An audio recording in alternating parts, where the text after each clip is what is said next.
Hey guys, Harry here, and I'm back for Katawa Shoujo, and I'm just trying to remember where we left off, because I think, I don't know, it was the whole library scene with, Hanako and Lily, right? That was what happened last. You would think I've seen this first part of the game like 3 times, you think I'd remember better, but apparently not. Anyway, I just want to kind of get back in the game. I still have my cookies, by the way. Sorry if you don't like that. Just thinking about it. But, tough. It's what I've got going. Just gonna have to kind of enjoy it. Anyway, I feel very tired this morning. Probably because yesterday itself was a very tiring day. On top of that, I woke up far earlier than necessary. After saying hi to Shizune and Misha, I start doing the work as instructed from the board. The way it looks like today is going to be heavy. Moving on. I don't have a problem with that though. Shizune and Misha might jump on me trying to get an answer about whether or not I've decided to join the student council, even if it's just one day. I wouldn't put it past them to try, and I don't have an answer for them if they do, so the situation is convenient for me. About 10 minutes in the class, Hanako walks in and takes a seat. No one looks at her. The teacher doesn't even comment on her lateness. He does, however, stop us to say we're going to break into groups again. I turn my head and see that Shizune and Misha are looking at me. Shizune gives me a smile that is equal parts cute and menacing. This is a smile that says, we have you now, there's no escape.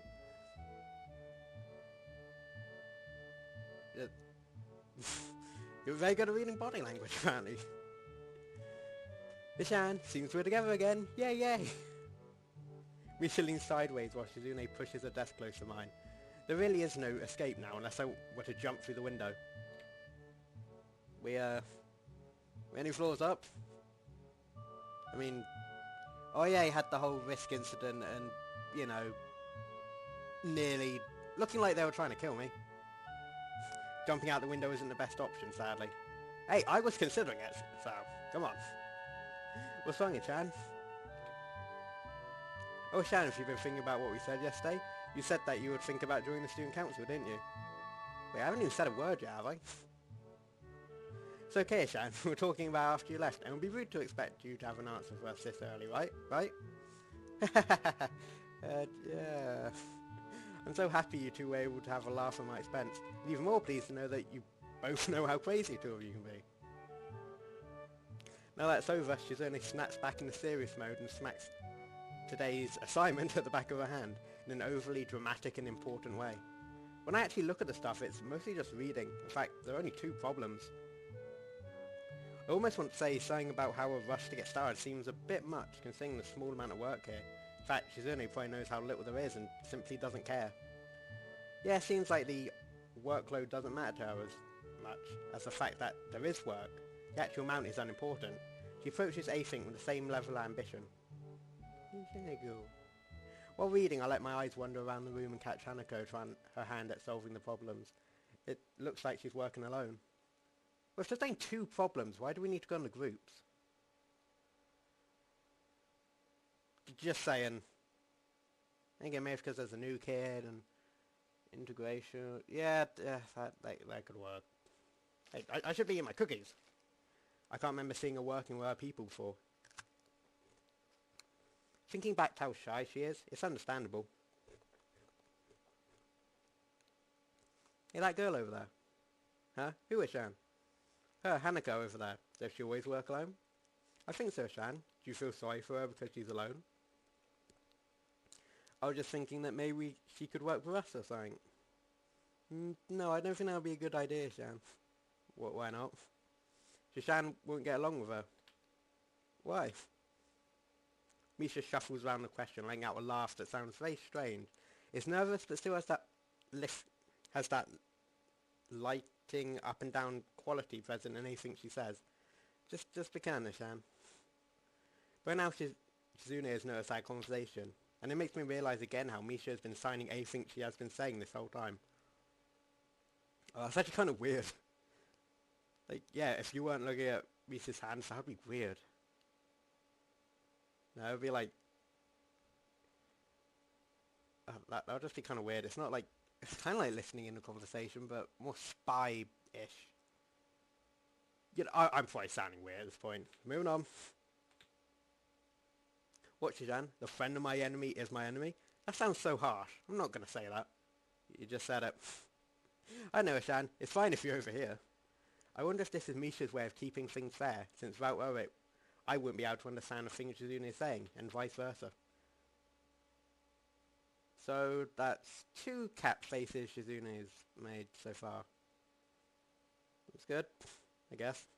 Is that also why she signs all the time? So there's never a conversation Zune will be left out of? Anyway, we should start on the problems now, Shan. Yes, all 2 of them. We finished with time to spare, and I decided to ask if there are any alternatives to the cafeteria, as frankly the food so far has been subpar. This sends Shizune and Misha arguing among themselves about their favourite restaurants. All of them are downtown, so I don't think we have time to go all the way there. And what about the bill? Are they just arguing for the fun of it? Maybe they seem so they seem so distracted by it, they don't even notice the start of the actual lunch break. I look over my shoulder towards the back of the classroom. She seems to be studying her notes from the previous class. It's not a sight, everyone else in the class is busying themselves with the lunch break. Socialising, gossiping, and rearranging desks, the ones with actual boxed lunches mixed in and chattering like everyone else, only interrupted by short bouts of eating. But when I watch Hanako, it feels like I'm the only one who can see her, almost as if she was invisible, sort of hiding in plain sight. Now, in the last episode I made, quite a few jokes saying I see dead people. Probably. Sounds like something I'll do. Is she being bullied? Is she isolating herself from the rest of the class on her own accord? You know, we never actually went and asked Mumu about this. I mean, just saying. Would be kind of easy. I see her look over her shoulder towards the classroom door. Come to think of it, she hasn't even turned a page since I started watching her. I guess she's waiting for someone. What to do?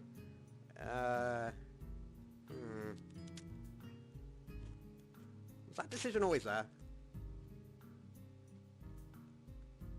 Wait, more importantly, how have I not done any of these? Yeah, have I said before, I have played this game before, but... Wait, what? I've played it before, and there should be a tick, and I swear that one wasn't there. And it's not like I've updated or anything. Sal, if you screw this up, I swear to God. I still feel bad for making him run away yesterday, so I'd better say something. Hey there, Hanako. Good sir? Well, at least she knows my name. Yeah, good start, boy. Hey, I just wanted to apologise for yesterday. I didn't mean to startle you or nothing. I'm just new here and thought I should get to know my classmates. As Hanako looks at me, I notice the scarring once more. It's a little bewildering that you can barely notice it from across the room, but it's so noticeable from up close. Close up. That's okay. It was my fault. Now that wasn't anyone's fault, it just kinda happened. So you waiting for someone? I saw you looking at the door before. Yes, Lily. Oh, you mean Lily, the blind girl? Hanako only nods in response, and I can't help but wonder if defining people through their disabilities is a faux pas, or the worst kind, or just normal here. I guess it explains why Lily took off after her. Yesterday. She seems like a nice girl. You two friends? Yes. As if hoping for Lily to appear, she checks over her shoulder again. I think I'm making her nervous again. I hope I'm not disturbing you right now. No, that's not it. It's just easier if Lily don't come in. You little smile. Oh, because it's hard to get around the classroom? Not really. Hanako's gaze drifts past my shoulder and towards Shizune. Shizune? Hanako nods again. What about her? Don't they get along? Hanako shakes her head. Clearly this is something she doesn't want to talk about. It does make a strange sort of sense, Shizune and Lily not getting along so well. Communication between the two would be all but impossible. It's hard enough talking to Shizune through Misha, even when you can see whose hands are talking. Hanako is so focused on Shizune that I'm the first to notice Lily at the door. Oh, she's here now. Hanako spins around to confirm this. Upon seeing Lily, she moves quickly to the door. Hey, Lily! Oh, Hanako. Good morning. Is the president here? Oof. Yes. Hanako glances over her shoulder at Shizune again, as if to confirm she can't hear them, even though that's impossible. I suppose we'll be off then. Lee's sighing tone of what seems like frustration makes me raise an eyebrow. I guess there's some kind of enmity between the two. It's intriguing, but that's not really something I'd ask about. I'm sure if they wanted me to know, or at least they would tell me. It's only my third day here. I should be trying to make friends, not finding out why people are enemies. Still, it's a little funny to find out the school has little feuds, just like my old high school. Even if the people are more tolerant of others, they're still going to get on each other's nerves. Hey Lily, how are things? I'm sorry I made you run off yesterday. Oh my, is that you? Is that herself? I didn't realise you were here. Seems that Lily is a little embarrassed about being so frank in front of me. Wait, she's embarrassed that a blind person didn't see me? Am I the only one thinking that? Oh wait, no, yeah, I said being frank. Still, anyway. So sorry Lily, I thought you realised. No, it's alright, Annika. It's Al, please don't worry about yesterday, it was just a misunderstanding. If you say so, I'm still working this place out. Well then, I think you'll find most people here a lot more forgiving than elsewhere. If you're feeling a little confused, please don't be afraid to ask questions. Sure, I'll remember that. I still love music in this game. Lily? Lily gives a small nod of acknowledgement. I'm sorry, Sal, but we must be off. Annika really doesn't look all that comfortable here right now, and Lily still seems a little embarrassed. I wonder if my apologies really made any impact. Mind if I accompany you too? I know I'm kind of pushing it, but Lily hums quietly, still smiling. I'm sure that we could accommodate you, can't we, Annika? She looks at Lily, then at me, and then she freezes wide-eyed. Sure.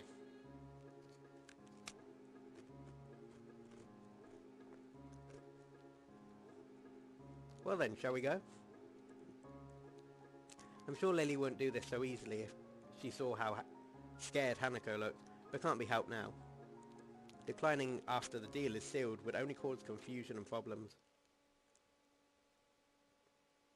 Was that face always there? That's weird. I don't get art. I don't get art at all.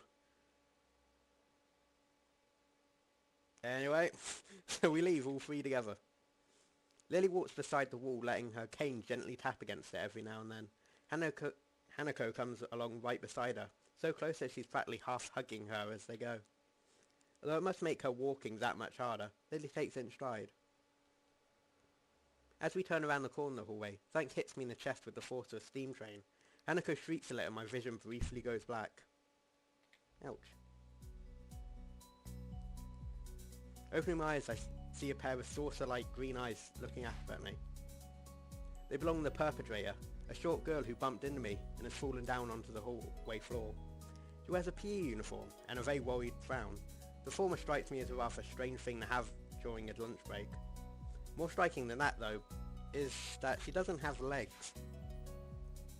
Or she does, but they're not flesh and bones.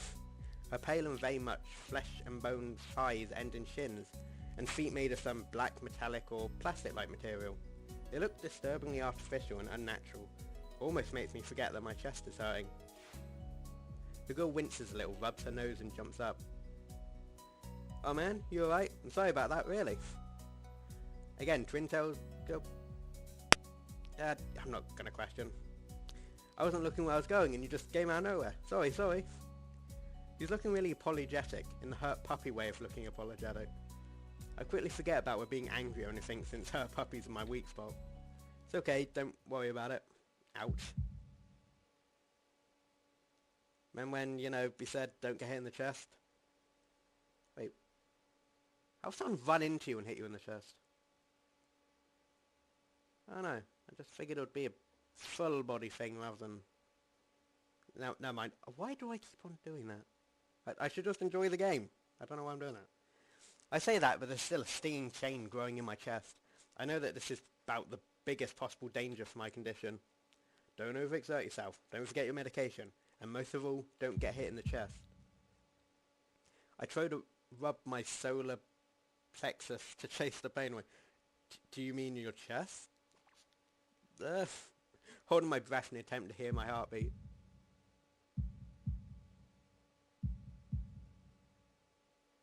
It seems normal. Well, you're not dead, so can't be too bad. Hey, should I get a nurse? The worried high-pitched voice of the girl snaps me out of it. I stare at her for a few seconds, dumbfounded, until I realised I was probably looked worse off than I really was. Doubled over myself and looking all tense. Damn, I'm overly worried about my heart. No need, I'm fine. Managed to say something in response. I pull myself upright, feeling my sore ribs one last time and take a deep breath. Just knocked the wind out of me, big time. There's nothing more than that. You sure you're okay? I hit you pretty hard. It's okay, I said I was fine. And ain't broken. No harm done. That's good, I was... Is that what happens? Wait, now you're jumping in? Really? I mean, even if you do factor in my quick thinking, you know, for all the monologuing, that still would have been, like, a minute. And including a big crash. So yeah, it's fine. She's not quite up to speed for obvious reasons, but she sounds very worried. More than what the situation deserves, really. Someone just bumped into me. Nothing serious, just winded. Sorry, it was my fault. I was going to get some stuff and I was in kind of a hurry. That someone here is Emmy, isn't it? Little girl coughs quietly and shuffles her plastic of metallic feet, looking down at them before saying anything. Hi Lily, Annika. I guess the girls each know each other. Do please try to be more careful. You might be sturdy enough to endure these sort of accidents, but there are people who aren't. The girl blushes and starts to fidget nervously like a little child caught misbehaving. So cute, I find myself smiling. I know that, I was just... I gotta go. Teacher will have my head. I promised to help him with printouts, but I went running instead. So I got a change and everything. Before any of us can say a thing, Emmy is already bolted away, leaving the hallway eerily quiet. Does that kind of thing happen often around here? There are more rules in Yamako than usual for running in corridors. But that rarely stops Emmy, it seems.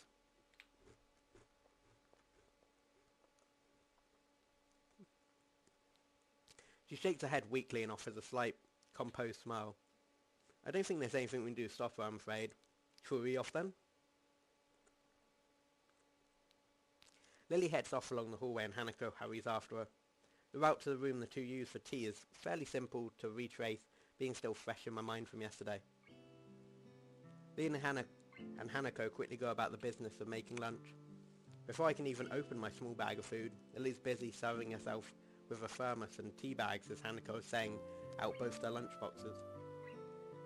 So is this what you meant by coming here almost every day? Yes, Hanako and I usually have lunch here. It suits both of us, so we ended up using this room regularly. After seeing Hanako's reactions to me over the past couple of days, I can understand why that is a boon. That and Lily being able to get some quiet away from her class as well. I take my seat last after Lily's poured the tea for us and sits down. More time... Yeah, now this is the exact same thing, just for Hanako stuck in. I mean, I'm not complaining or nothing, but it's just kind of weird. The more time I spend with these two girls, the more I think they'll be a perfect foil to Misha and Shizune. Even without voice, Shizune is direct and brash, and Misha seems to get along with everyone. On the other hand, Lily is soft-spoken and relaxed, while Hanako seems to be the shyest girl I've ever met. So how are you feeling in Yamaku-Hisao? You seemed a bit flustered before. Apart from getting lost every now and again, and being crash-tackled outside my classroom, fine I guess. You looked pretty hurt before. Are you really okay? For a brief moment I consider telling Hanako and Lily about my condition, then I hold it back. I can't tell why, but for some reason I feel uncomfortable talking about it to these relative strangers, even if they have been pretty friendly.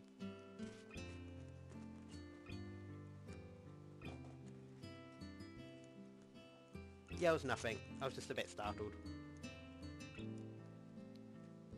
Judging from the two girls' expressions, I don't think they're buying it. But in what I assume is their way of respecting my privacy, they don't press the matter.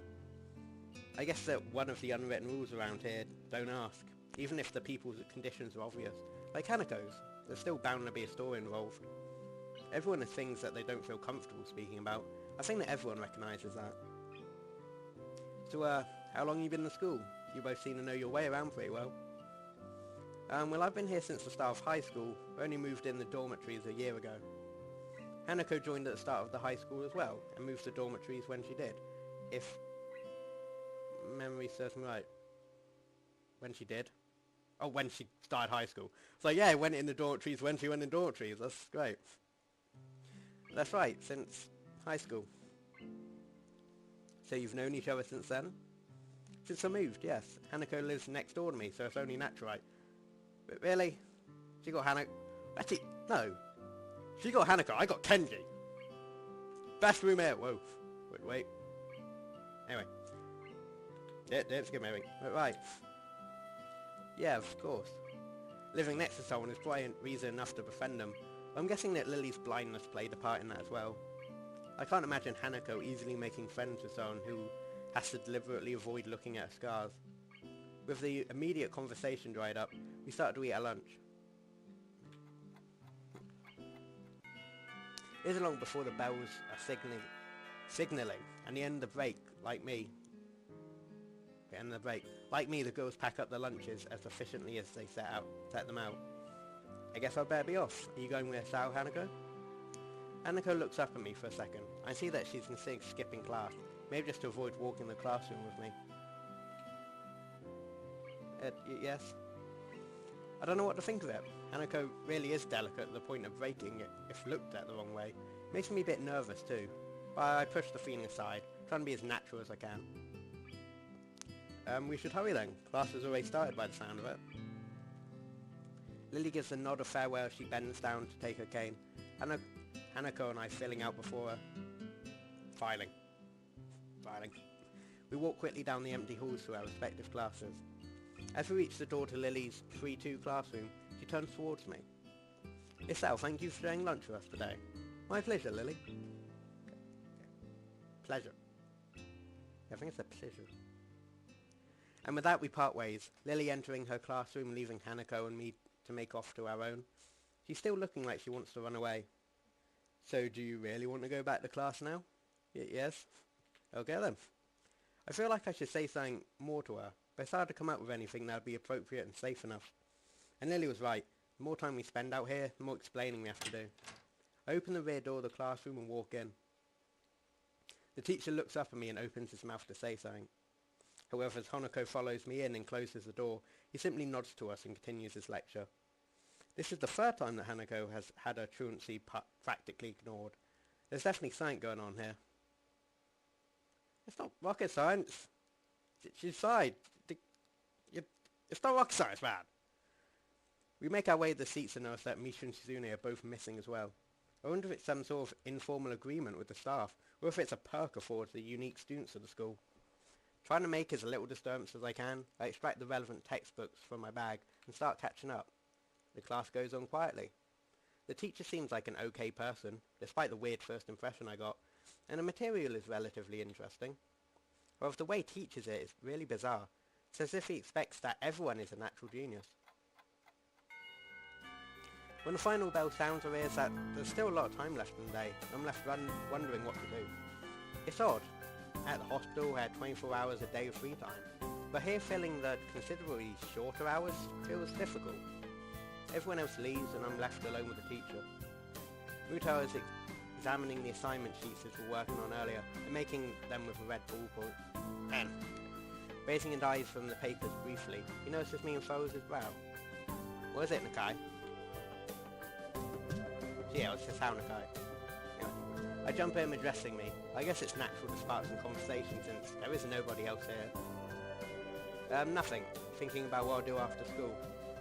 The teacher slowly puts the cap on his pen he is holding and arranges his papers into a stack, clacking it against the desk twice.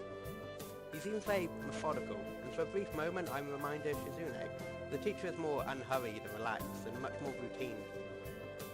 You have no plans? No, I considered joining a club, but I don't know what kind of club would interest me. Go observe a meeting in someone else's club. Might pique your interest. I guess. I just don't know how to continue from there. Mutao looks at me in a way that makes me quickly want to take the words back to avoid a conversation.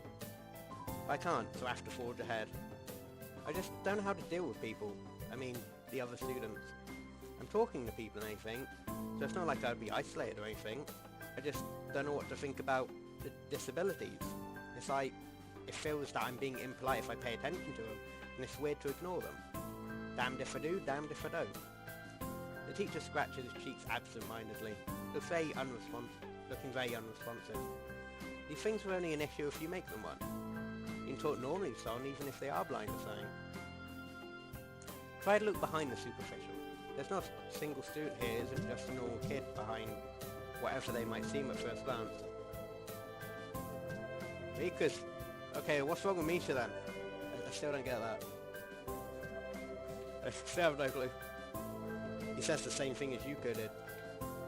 I know they're right, but it's hard. How can you not consider, for example, Suzune's deafness, when the only way to communicate with her is to talk through Misha? Or Hanako. It's not like you can ignore her face. But I'm interrupted by the door of the classroom suddenly slamming open. Teacher! Misha crashes in, hands straight in an enthusiastic greeting, her voice loud and lively enough to wake the dead from their graves. She starts toward the teacher's desk with her bouncing step, hands energetically swinging with the rhythm. Mutao visibly dismayed by the interruption, and Misha in general slumps in his chair. Mikado. Misha stops in her tracks and looks around cluelessly, as if she's sensing from his tone that something's wrong, but has no idea what. Yes? We've talked about volume control before. Yes? But she doesn't lower her voice at all, and the teacher just rubs his eyes. So what is it? We need help. We're running out of supplies for the festival stands. This is a distress. She waves a pink slip of paper she's holding around. So, go get more supplies from the art room. What's the problem with that? Plywood. Plywood is always the problem. Last time we ordered more, there was only a little bit. Well, little. That time we just took it all and went with that. Now there's like none left. So do you know where there is some? I don't understand. How would I know? Shishan, I meant the president thought that a teacher would know if there was plywood. Was she wrong? Mutao looks like he's in a great pain, frowning with his entire essence, and Misha doesn't get it at all. Looking at the two of them communicate is terrible, like looking at a man being tortured by drilling his skull open while blasting pop music full volume at the same time. That's oddly specific. I'm afraid I have no idea if there's any plywood in the school, let alone where it would be if there was any. What should I do? Perhaps try to find Mr. Nomiya. I'm quite sure he would know where to find anything you need. You would have to buy them from his cold dead hands, but that's a different matter. I don't have time, we're so busy. She holds her head with both hands, looking as despairing as it's possible for a person like her. Even without noticing, she crumples the note she's holding against her hair. I shouldn't be fetching these things, there's so much to do with falling behind schedule. Mutao looks at her gravely, and then suddenly smiles. Smiling doesn't really fit his face. I think it'd be better if he doesn't. I'm sorry if I'm listening too bad. It's just... Oh, let me get a drink. Might help a little bit.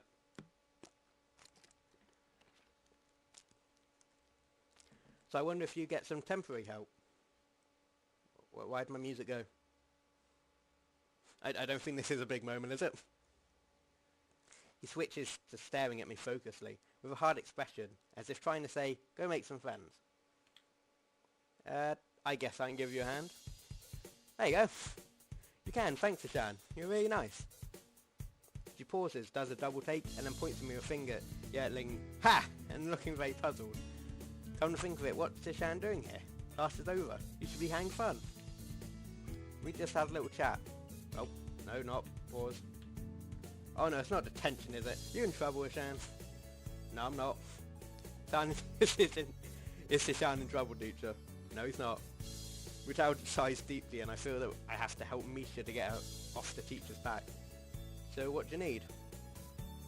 Here's a list. I can try to find the plywood from somewhere, if there's none in the art room.